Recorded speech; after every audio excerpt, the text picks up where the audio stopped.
see how well in the winter conditions the hempcrete has held up. We've had freezing down to 8 degrees Fahrenheit here, back up to 32, back down. It's gotten to 40 degrees, and it's done extremely well in this weather. So once it warms up, we'll put the finishing render on it.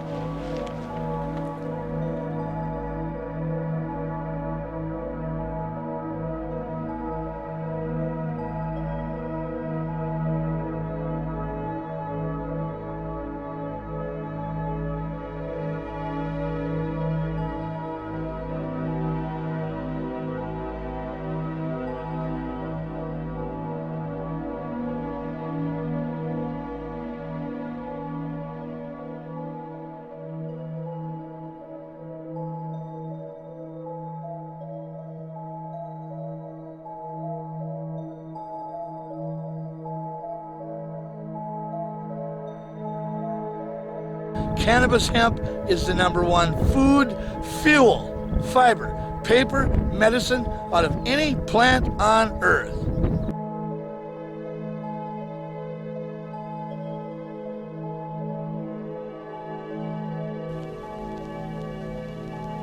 Amongst the thousands of products made from hemp, one of the most extraordinary is Henry Ford's plastic car. Built in 1941, it contained cellulose fibers derived from hemp, sisal, and wheat straw. The plastic was lighter than steel, yet could withstand 10 times the impact without denting. Now today we're able to produce over 50,000 different things from that plant. Practically everything you're looking at right now can be made from hemp. Now 1 acre is only about 65 square meters. Not a very big area. But 1 acre of hemp will produce 500 gallons of ethanol. Well, that'll run your car a long ways. But there's new enzyme processes out right now that they tell me that they can get as much as 1,800 gallons of ethanol per acre. Now, 1,800 gallons would heat your house, heat your hot water, run your car, and you'd have a few hundred gallons left over. And don't think for a second that your car can't run on alcohol, because right now, over half the cars in Brazil are running on alcohol made from sugarcane. And hemp is a superior plant to sugarcane because it has the highest cellulose content. It'll produce the most alcohol by the weight. At Poet, we have a unique way that we process biomass into ethanol or cellulose into ethanol. We do that by first collecting the stover, which in this case is corn cobs and some of the light husks and leaves that come off the corn stalk. We then process that at our facility, basically take it through a milling process first. It then goes on to a pre-treatment step where we break down those particles even further through a enzymatic hydrolysis step where we convert the cellulose and hemicellulose into sugars. Those sugars then move to a fermentation stage where over time they're converted to ethanol. That ethanol is then separated from that mixture, and the remainder, which becomes a byproduct, then can be used to power not just the cellulosic plant that we're operating to do this whole process, but also can be used to power other facilities that could be located next door, such as a grain-based ethanol plant or an electric generating plant. The American government and the Canadian government had this plant listed as a non-medicinal plant. Now, if you look it up, the American government since 2003 have had medical patents on that plant. Medical patents for a non-medicinal plant? Does that make any sense to you? My name is Rick Simpson, and I'm here in the beautiful city of Rijeka to speak about the use of hemp medicine. What's truly happened here is years ago, big money has manipulated governments and all kinds of organizations into keeping this plant away from the public because it's so medicinal. And not only that, it's an energy source. It can feed the planet too on top of that because the hemp seeds are one of the most nutritious things you can eat. It's endless what we can do with this plant, and then we will not be at the mercy of these big energy companies. We can all supply our own energy needs. This is the greatest medicine on this planet for treating all types of diseases like cancer, multiple sclerosis, arthritis, chronic pain. I could sit here and go on for the next hour because In reality, this medicine works on all medical conditions. It promotes full body healing, and it doesn't just go after like the condition you have. Like when you go to the medical system and you have say a big tumor, the medical system tries to treat the tumor. They're not treating the underlying condition that's allowing your body to create that tumor. But when you take this oil, it goes after the underlying condition, plus it goes after the tumor. And I mean, we've just seen miraculous results with the use of this medication. And where it's harmless, why shouldn't we all have access to it? There's no reason that this plant couldn't be used to heal the world. And this is the direction we have to go. We have to take back our freedom, and we have to try to get rid of a lot of this pollution that's ruining this planet. Our planet is poisoned.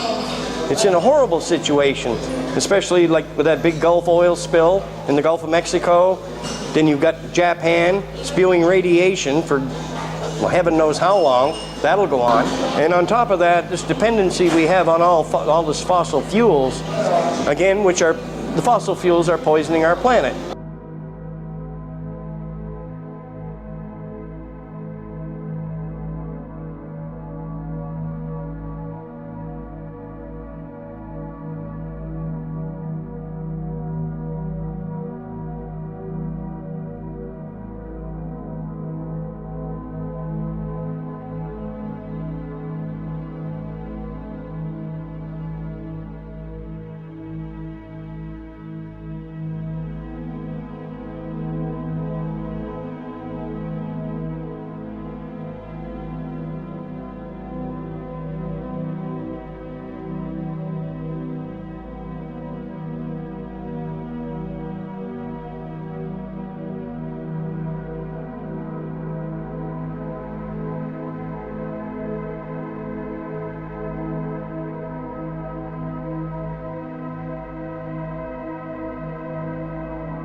The biggest design challenge of the solar arrays was probably just their size. Each solar array is 28 feet long, and so we have 3 of them. And so when the solar arrays are fully deployed, the Juno spacecraft is almost 60 feet in diameter across the solar arrays. Getting those big solar panels to work the way we expect them to work and produce the amount of power we need, that's been a bit of a challenge. The solar arrays are pretty interesting. When we deploy them, they'll be generating about 12 kilowatts of power. As we get further and further from the sun, that amount of energy will drop off until we finally get to Jupiter, where we're only generating 400 watts. It's not even enough to run a hairdryer. Generally, with space exploration, you're pushing the envelope of technology. Solar panels have improved a bit. The instruments have improved a bit and can run on less power.